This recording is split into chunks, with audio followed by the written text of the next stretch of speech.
ಆತ್ಮೀಯ ಪರೀಕ್ಷಾರ್ಥಿಗಳೇ, welcome to Learn Easy YouTube channel. Like, share and subscribe. ಆತ್ಮೀಯ ಪರೀಕ್ಷಾರ್ಥಿಗಳೇ, ನಮ್ಮ ಲರ್ನ್ ಈಸಿ ಯೂಟ್ಯೂಬ್ ಚಾನಲಿನ ಹೊಸ ವಿಡಿಯೋಗೆ ತಮಗೆಲ್ಲ ಸ್ವಾಗತ. ಈ ಒಂದು ವಿಡಿಯೋದಲ್ಲಿ ಪ್ರಾಥಮಿಕ ಶಾಲೆಯ ಪದವೀಧರ ಶಿಕ್ಷಕರ ನೇಮಕಾತಿಗೆ ಸಂಬಂಧಪಟ್ಟಂತೆ 2019ರಲ್ಲಿ ನಡೆದಂಥ GPSTR ಪೇಪರ್ 1 ಆ ಪರೀಕ್ಷೆಯ ಜನರಲ್ ಇಂಗ್ಲೀಷಿಗೆ ಸಂಬಂಧಪಟ್ಟಂಥ ಕೆಲವು ಪ್ರಶ್ನೆಗಳನ್ನು ಬಿಡಿಸುವಂಥ ಒಂದು ಸಣ್ಣ ಪ್ರಯತ್ನ ನಮ್ಮ ಲರ್ನ್ ಈಸಿ ಯೂಟ್ಯೂಬ್ ಚಾನಲ್ನಿಂದ. ವಿಷಯ ಭಾಷಾ ಸಾಮರ್ಥ್ಯ. 6ರಿಂದ 8ನೇ ತರಗತಿಯ ಪದವೀಧರ ಪ್ರಾಥಮಿಕ ಶಾಲಾ ಶಿಕ್ಷಕರ ನೇಮಕಾತಿ.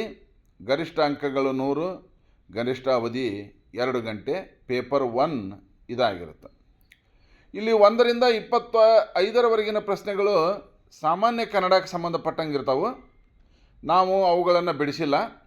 ನಮ್ಮ ಲರ್ನ್ ಈಸಿ ಯೂಟ್ಯೂಬ್ ಚಾನಲ್ನ ವತಿಯಿಂದ ನಾವು ಬೆಳೆಸ್ತಾ ಇರೋದು ಜನರಲ್ ಇಂಗ್ಲೀಷಿಗೆ ಸಂಬಂಧಪಟ್ಟಂಥ ಪ್ರಶ್ನೆ ಉತ್ತರಗಳನ್ನು ಮಾತ್ರ ನಾವಿಲ್ಲಿ ನಿಮ್ಮೊಂದಿಗೆ ಚರ್ಚೆ ಮಾಡ್ತಾಯಿದ್ವಿ.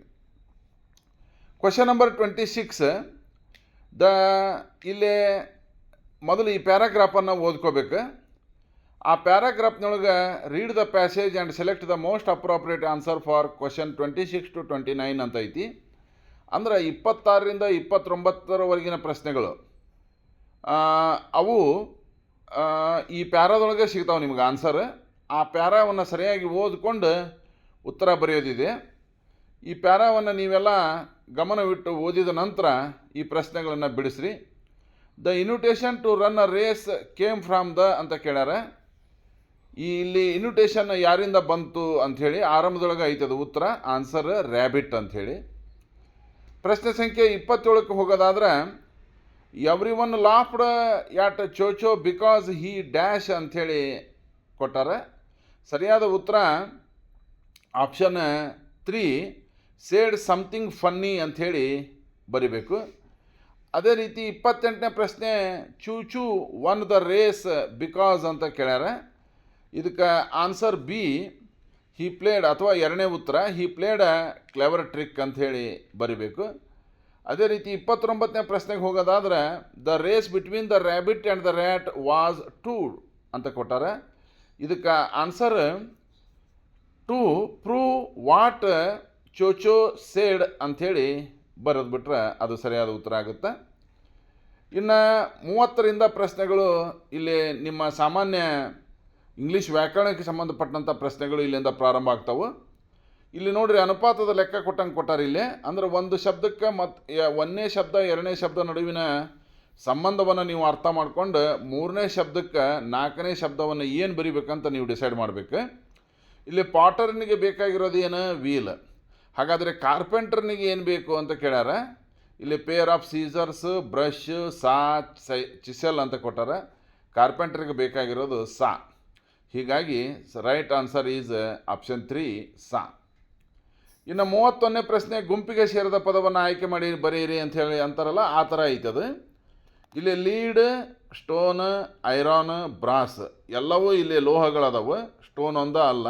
ಹೀಗಾಗಿ ಗುಂಪಿಗೆ ಸೇರಿದ ಪದ ನೀವು ಸ್ಟೋನ್ ಅಂತ ಸೆಲೆಕ್ಟ್ ಮಾಡಿಬಿಟ್ರೆ ಅಲ್ಲಿ ನೀವು 1 ಅಂಕವನ್ನು ಗಳಿಸ್ತೀರಿ.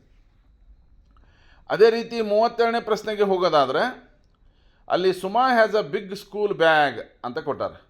ಬಿಗ್ ಅನ್ನೋ ಶಬ್ದಕ್ಕೆ ಅಂಡರ್ಲೈನ್ ಮಾಡ್ಯಾರ. Big is a underline word ಅಂತ, ಅದಕ್ಕೆ ನಾನು ಅಲ್ಲಿ ಮುಂದೆ ಕೊಟ್ಟೀನಿ. ಈ ಬಿಗ್ ಅನ್ನೋ ಶಬ್ದ, ಅಂಡರ್ಲೈನ್ ಮಾಡಿದ ಶಬ್ದ ಪಾರ್ಟ್ಸ್ ಆಫ್ ಸ್ಪೀಚ್ನಾಗ ಏನಾಗುತ್ತೆ ಅಂತ ಕೇಳ್ಯಾರ. ನೋಡಿರಿ, SSLC ವಿದ್ಯಾರ್ಥಿಗಳು ಕೂಡ ನೀವೇನು SSLC ಇಂಗ್ಲೀಷ್ ಗ್ರಾಮರ್ ಪ್ಯಾಟರ್ನ್ ಇರ್ತದೆ, ಅದೇ ಪ್ಯಾಟರ್ನನ್ನು ಇಲ್ಲಿ ಟೀಚರ್ ಅಪಾಯಿಂಟ್ಮೆಂಟ್ನಾಗೂ ಫಾಲೋ ಮಾಡ್ಯಾರ ಅಂತಲೇ ಹೇಳ್ಬೋದು. ಇಲ್ಲಿ ಕೂಡ ನಿಮ್ಗೆ ಪಾರ್ಟ್ಸ್ ಆಫ್ ಸ್ಪೀಚಿನ ಮೇಲೆ ಒಂದು ಪ್ರಶ್ನೆ ಐತಿ. ಬಿಗ್ ಅನ್ನೋದು ಏನಾಗುತ್ತೆ? ಇಲ್ಲಿ ಸ್ಕೂಲ್ ಬ್ಯಾಗ್ ಅನ್ನೋದು ನೌನ್. ಯಾವುದು ನೌನನ್ನು ಹೊಗಳುತ್ತದೆಯೋ ಅದು ಎಡ್ಜೆಕ್ಟಿವ್. ಹೀಗಾಗಿ ಸರಿಯಾದ ಉತ್ತರ ಎಡ್ಜೆಕ್ಟಿವ್ ಅಂತ ಬರೆದ್ಬಿಟ್ರೆ ನಿಮಗಲ್ಲಿ 1 ಅಂಕ ಸಿಗುತ್ತೆ. ಇನ್ನು 33ನೇ ಪ್ರಶ್ನೆ, she is always here on time ಅಂತ ಕೊಟ್ಟಾರೆ. ಇಲ್ಲಿ ಪ್ರಶ್ನೆ ಏನಪ್ಪ ಅಂತಂದ್ರೆ, ಈ ವಾಕ್ಯದ ಅರ್ಥವೇನು, the meaning of the sentence ಅಂತ ಕೇಳ್ಯಾರ. ಇದಕ್ಕೆ 4 ಆಪ್ಷನ್ ಕೊಟ್ಟಾರ: ಫಾರ್ಗೆಟ್ಫುಲ್, ಶೈ, ಲೇಜಿ, ಪಂಕ್ಚುವಲ್. ಅವಳು ಸರಿಯಾದ ಸಮಯಕ್ಕೆ ಬರ್ತಾಳ ಅಂದ್ರೆ ಅದು ಸರಿಯಾದ ಉತ್ತರ ಏನಂದ್ರೆ punctual, she is very punctual ಅನ್ನುವಂಥ ಅರ್ಥವನ್ನು ಕೊಡುತ್ತೆ. ಅದೇ ರೀತಿ 34ನೇ ಪ್ರಶ್ನೆ ಪ್ರಿಪೋಸಿಷನ್ ತುಂಬ ಕೇಳ್ಯಾರ. 5th September is on important day dash teachers ಅಂತ ಕೊಟ್ಟಾರ. ಸರಿಯಾದ ಉತ್ತರ ಫಾರ್. ಇನ್ನು 35ನೇ ಪ್ರಶ್ನೆ, ನೀವು ಈಗಾಗಲೇ ವಾಕ್ಯಗಳಲ್ಲಿ ಪ್ರಕಾರಗಳನ್ನು ಅಂತ ಕಲ್ತಿರ್ತೀರಿ. ಅಸರ್ಟಿವ್ನೊಳಗೆ ಅಫರ್ಮೇಟಿವ್, ನೆಗೆಟಿವ್ ಅಂತ ಹೇಳಿರ್ತೈತಿ. ಆ ನಂತರ ಇಂಟ್ರಾಗೇಟಿವ್ ಅಂದ್ರೆ ಪ್ರಶ್ನಾರ್ಥಕ ವಾಕ್ಯಗಳು ಅಂತ ಓದಿರ್ತೀರಿ. ಆಜ್ಞಾಧಾರಕ ವಾಕ್ಯಗಳು ಇಂಪೇರೇಟಿವ್ ಅಂತ ಓದಿರ್ತೀರಿ. ಆಶ್ಚರ್ಯ ಸೂಚಕ ವಾಕ್ಯಗಳು ಅಂದರೆ ಎಕ್ಸ್ಕ್ಲಮೇಟರಿ ಅಂತ ನೀವು ಅಭ್ಯಾಸ ಮಾಡಿರ್ತೀರಿ. ಅದನ್ನು ನೆನಪಿಟ್ಕೊಂಡು ಇಲ್ಲಿ ಕೊಟ್ಟಿರುವಂಥ ಸೆಂಟೆನ್ಸನ್ನು ನೀವು ಗಮನಿಸಿರಿ. Oh my God, I cannot believe my eyes. ಹೌದಾ? ಓ ದೇವರೇ, ನನ್ನ ಕಣ್ಣುಗಳನ್ನು ನಾನೇ ನಂಬಲಾರದಾದೆ. ಈ ಸೆಂಟೆನ್ಸ್ ಓ ಮೈ ಗಾಡ್ ಮುಂದೆ ಸ್ವಲ್ಪ ಎಕ್ಸ್ಕ್ಲಮೇಷನ್ ಮಾರ್ಕ್ ಬರ್ಬೇಕಲ್ಲೇ. ಇದು ಯಾವ ಸೆಂಟೆನ್ಸ್ ಅಂತ ಕೇಳ್ತಾರೆ, ಅದು ಎಕ್ಸ್ಕ್ಲಮೇಟರಿ ಅಂತ ಬರೆದ್ಬಿಟ್ರೆ option 4 is a right answer. ಇನ್ನು 36ನೇ ಪ್ರಶ್ನೆ ಉತ್ತರವನ್ನು ಅವರೇ ಕೊಟ್ಟಾರೆ. ಅದಕ್ಕೆ ಸರಿಯಾದ ಪ್ರಶ್ನೆಯನ್ನು ನಿಮಗೆ ಮಾಡಲಿಕ್ಕೆ ಹೇಳಿರ್ತಾರೆ. ಅಂದ್ರೆ ನಿಮ್ಗೆ WH ವರ್ಡ್ಗಳ ಐಡಿಯಾ ಐತೋ ಇಲ್ಲೋ ಅನ್ನೋದನ್ನು ಪರೀಕ್ಷೆ ಮಾಡಲಿಕ್ಕೆ ಇಂತಹ ಪ್ರಶ್ನೆಗಳನ್ನು ಕೊಟ್ಟಿರ್ತಾರೆ. ಅಂದ್ರೆ ಹೂ ಅಂದರೆ ಯಾರು, ಹೆನ್ ಅಂದರೆ ಯಾವಾಗ, ಹುಯ್ಚ್ ಅಂದರೆ ಯಾವುದು, ವೇರ್ ಅಂದರೆ ಎಲ್ಲಿ, ಹೌ ಮೆನಿ ಅಂದರೆ ಎಷ್ಟು, ಹೌ ಮಚ್ ಅಂದ್ರೆ ದುಡ್ಡಿದ್ದಾಗ ಹೌ ಮಚ್ ಅಂತ ಬಳಸ್ಬೇಕು. ಹೌದಾ? ಹೂ ಅಂದರೆ ಯಾರು, ಹೂಸ್ ಅಂದರೆ ಯಾರು, ಇವೆಲ್ಲ WH ವರ್ಡ್ಗಳ ಐಡಿಯಾ ನಿಮಗೆ ಐತೆ ಇಲ್ಲ ಅನ್ನೋದನ್ನು ಚೆಕ್ ಮಾಡಲಿಕ್ಕೆ ಈ ಪ್ರಶ್ನೆ ಐತೆ ನೋಡ್ರಿ. Sarojini Naidu is the Nightingale of India.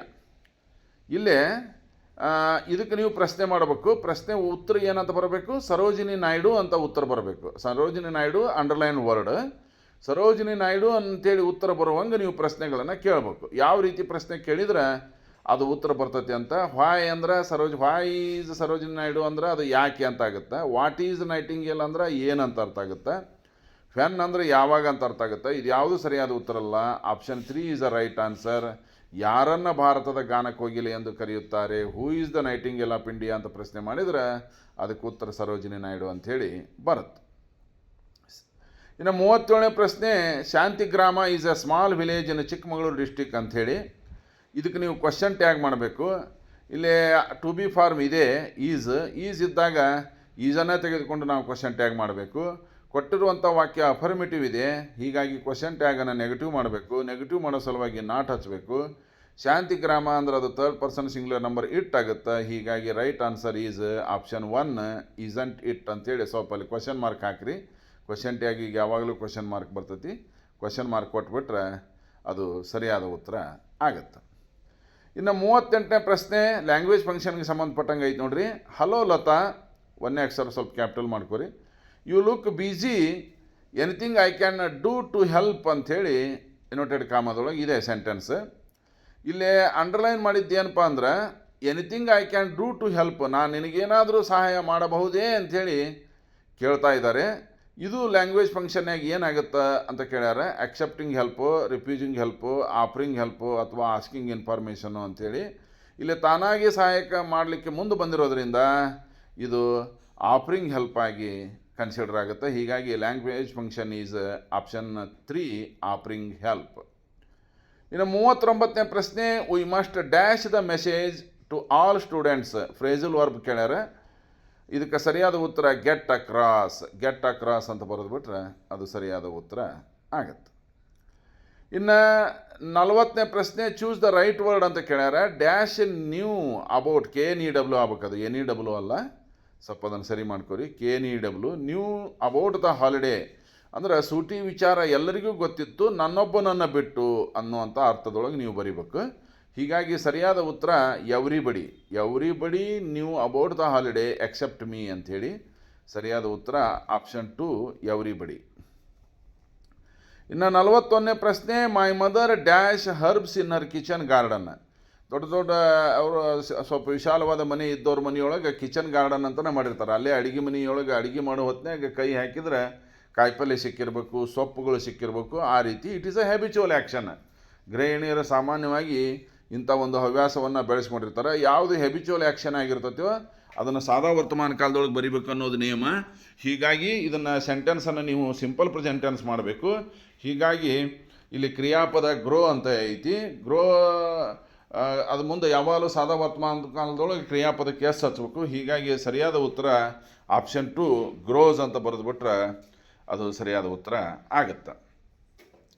ಇನ್ನು 42ನೇ ಪ್ರಶ್ನೆ, one of dash unique features of this phone is that it is very light ಅಂತ ಐತದು. ಸರಿಯಾದ ಪದವನ್ನು ಆಯ್ಕೆ ಮಾಡಿ ಬರೀರಿ ಅಂತ ಕೇಳ್ಯಾರ. ಸೆಲೆಕ್ಟ್ ದ ವರ್ಡ್ ಅಂತ. One of the right answer is option 3 the. ಇನ್ನು ಮುಂದಿನ ಪ್ರಶ್ನೆಗೆ ಹೋಗೋದಾದ್ರೆ ಪ್ರಿಫಿಕ್ಸ್ ಹೇಳ್ಯಾರ. Choose the correct prefix. We are ordinary people ಅಂತ ಕೊಟ್ಟಾರ. We are ordinary people, we are not dash. Non ಆರ್ಡಿನರಿನೋ, ಡಿಸ್ಆರ್ಡಿನರಿನೋ, ಅನ್ಆರ್ಡಿನರಿನೋ, ಎಕ್ಸ್ಟ್ರಾರ್ಡಿನರಿನೋ ಅಂತ ಕೇಳ್ಯಾರ. ಸರಿಯಾದ ಉತ್ತರ ಆಪ್ಷನ್ 4 ಎಕ್ಸ್ಟ್ರಾರ್ಡಿನರಿ ಅಂತ ಬರೆದುಬಿಟ್ರೆ ಸರಿಯಾದ ಉತ್ತರ ಆಗುತ್ತೆ. ಅದೇ ರೀತಿ 44ನೇ ಪ್ರಶ್ನೆಗೆ ಹೋಗೋದಾದ್ರೆ ಚೂಸ್ ದ ಅಪ್ರಾಪ್ರಿಯೇಟ್ ವರ್ಡ್ ಅಂತ ಕೇಳ್ಯಾರ. Paper and pen R.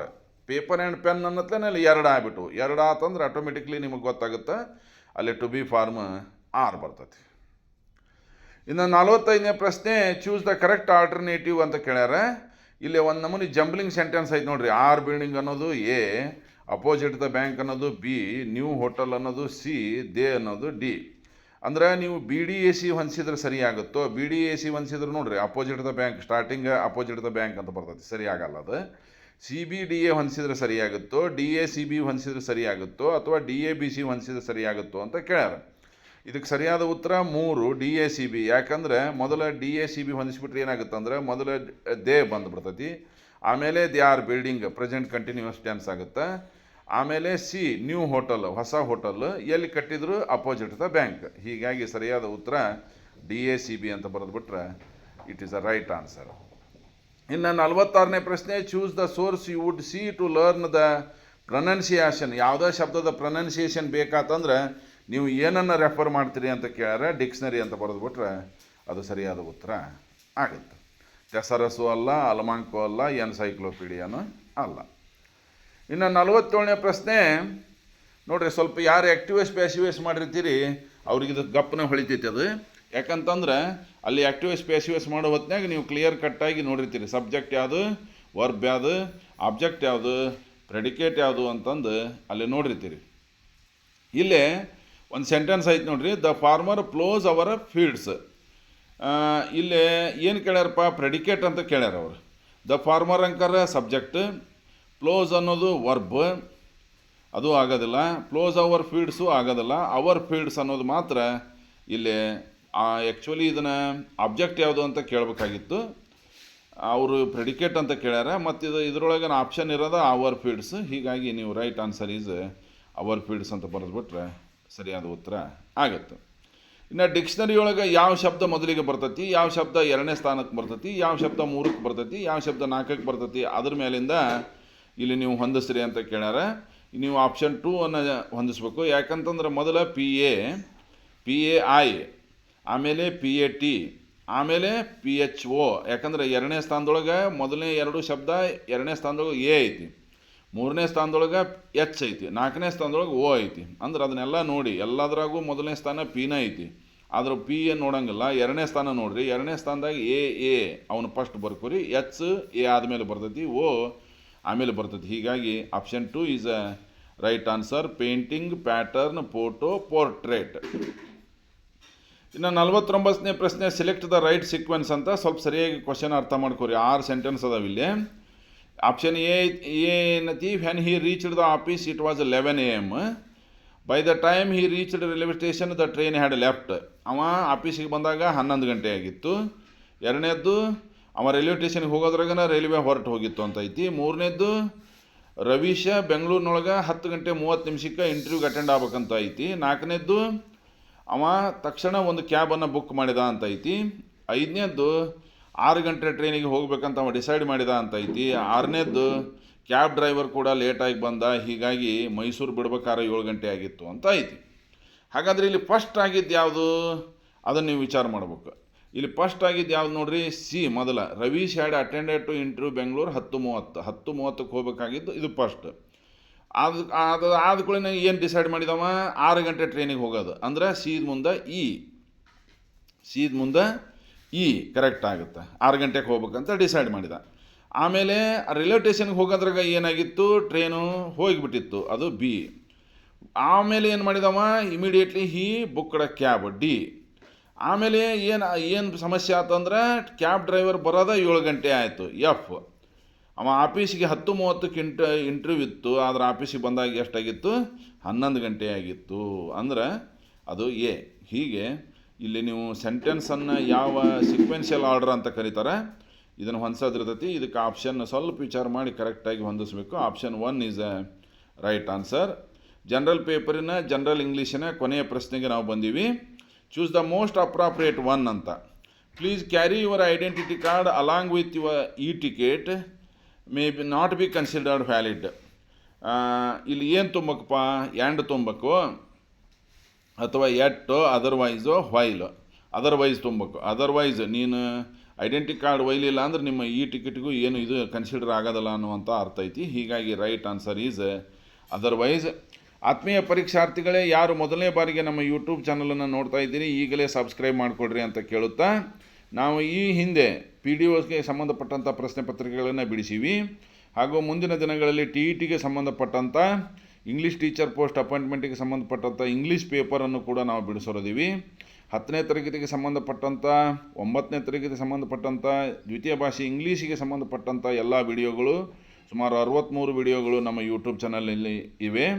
ಅದರ ಜೊತೆಗೆ PUC ದ್ವಿತೀಯ ವರ್ಷ PUCಗೆ ರಾಜ್ಯಶಾಸ್ತ್ರಕ್ಕೆ ಸಂಬಂಧಪಟ್ಟಂಥ ವಿಡಿಯೋಗಳು ಲಭ್ಯವಿವೆ.